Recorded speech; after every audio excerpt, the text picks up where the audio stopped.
Halo teman-teman semua, selamat datang kembali di seri kuliah Filsafat, Ilmu, dan Epistemologi. Sebelumnya kita membahas bagaimana David Hume menggugat kepastian ilmu.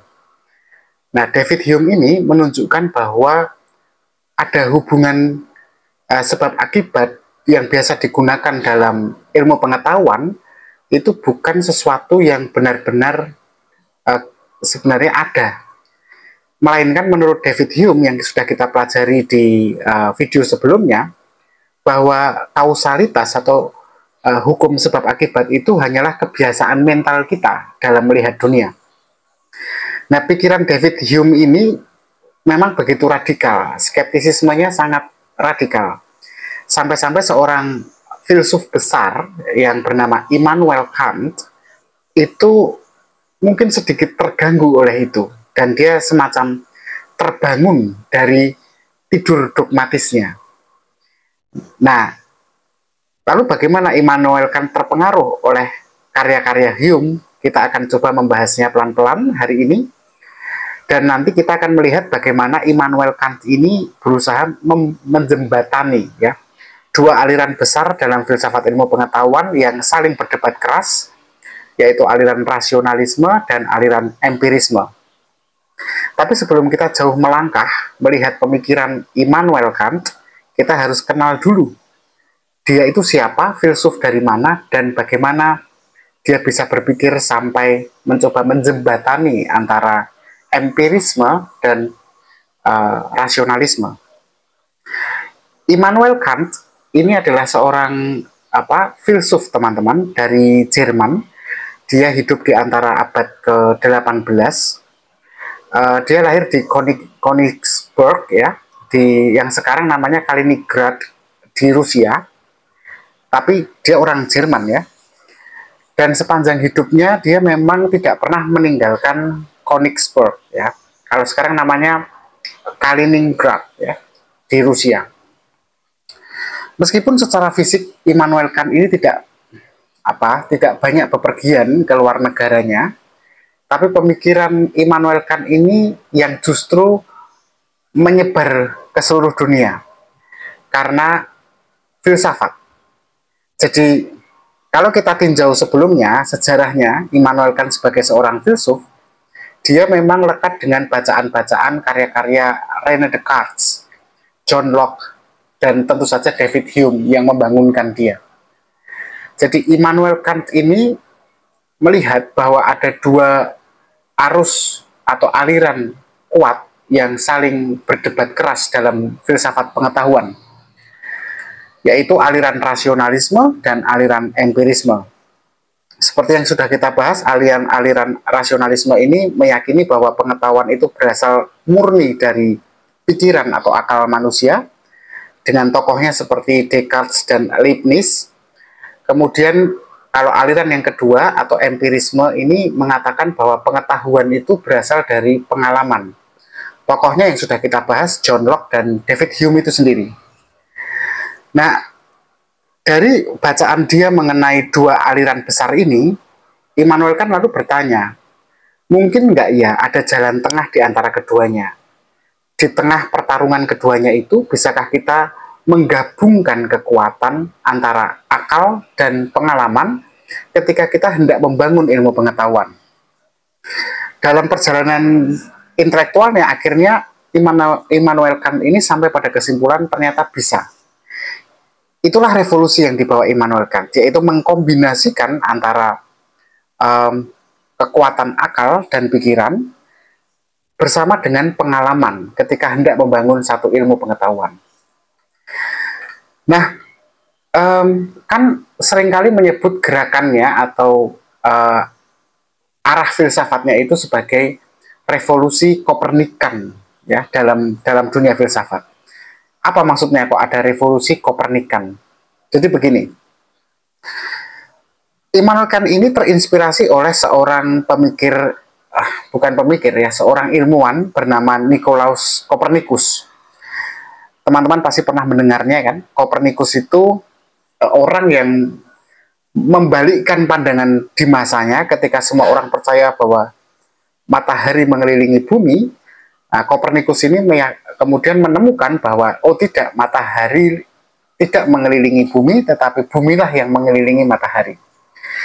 Nah, Immanuel Kant ini kemudian melakukan hal yang mirip dengan Nicolaus Kopernikus, tapi tidak dalam bidang sains, tapi dalam bidang filsafat.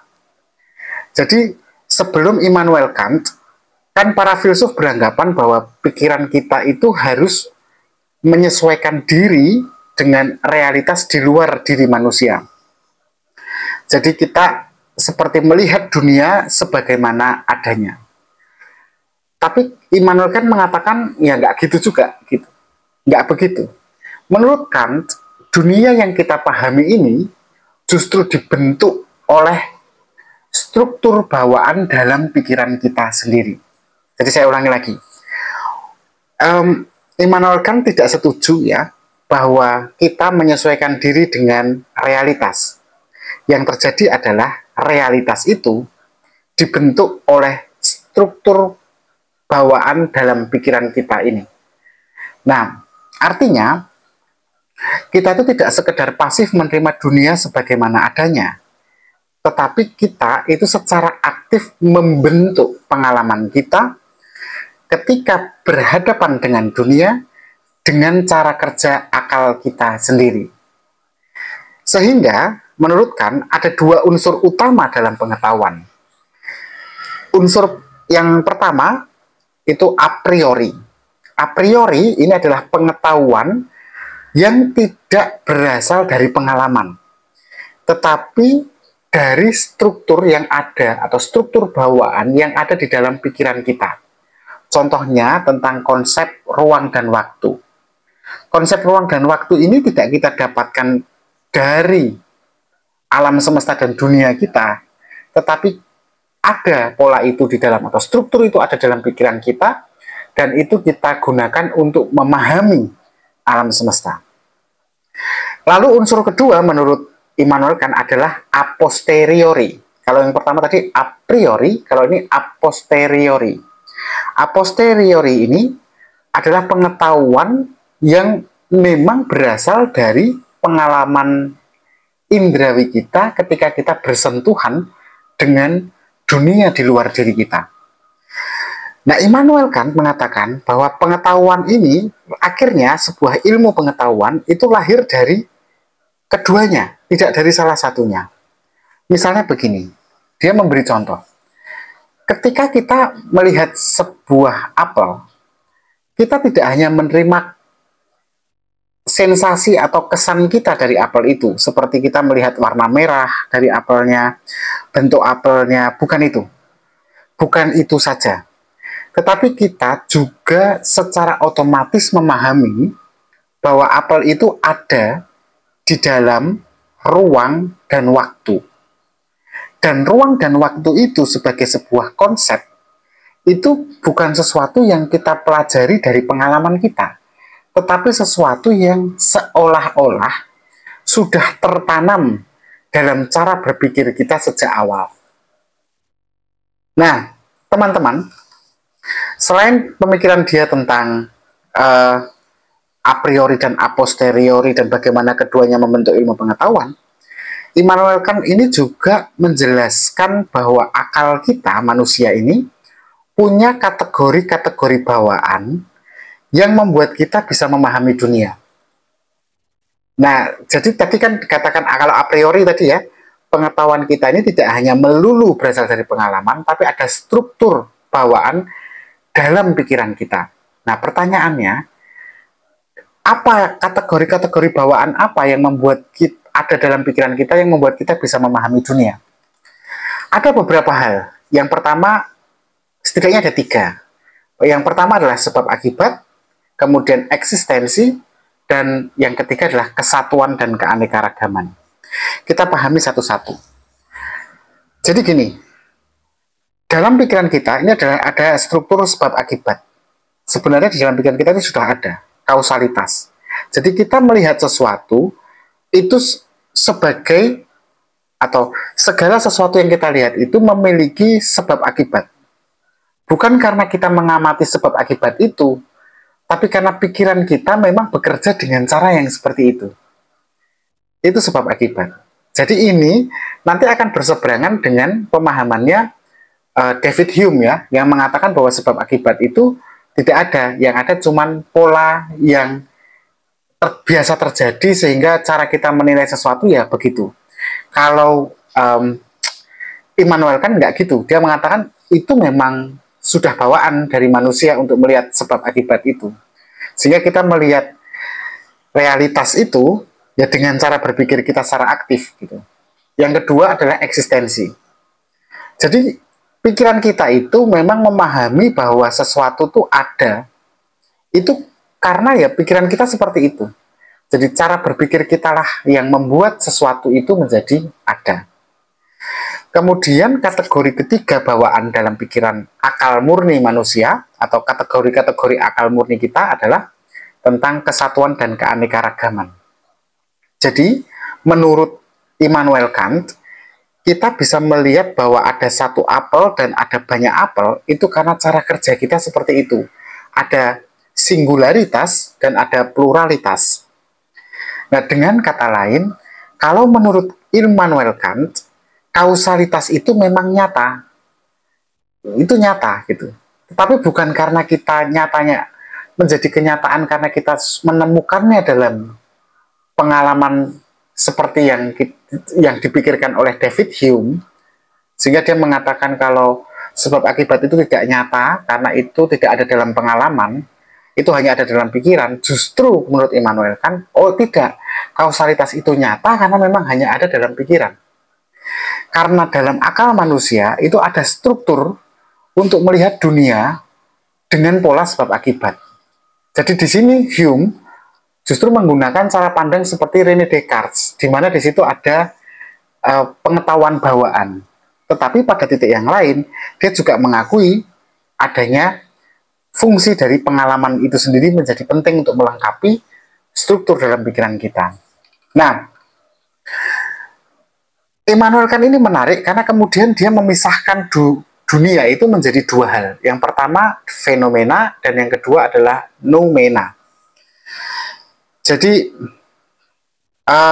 Immanuel Kant dia yakin bahwa manusia itu tidak bisa, memang pada dasarnya itu manusia tidak mungkin bisa mengetahui segala sesuatu secara utuh murni. Karena apa? Karena menurut dia dunia itu terbagi oleh dua hal. Yang pertama fenomena. Dunia yang bisa kita pahami, yang bisa kita tangkap, karena memang sudah difilter atau ditangkap oleh struktur bawaan dalam akal kita. Itulah fenomena.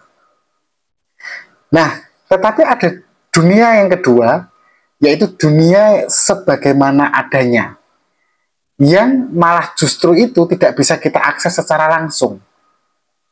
Singkatnya begini, kita tidak pernah benar-benar tahu realitas atau kenyataan yang sejati, yang sesungguhnya.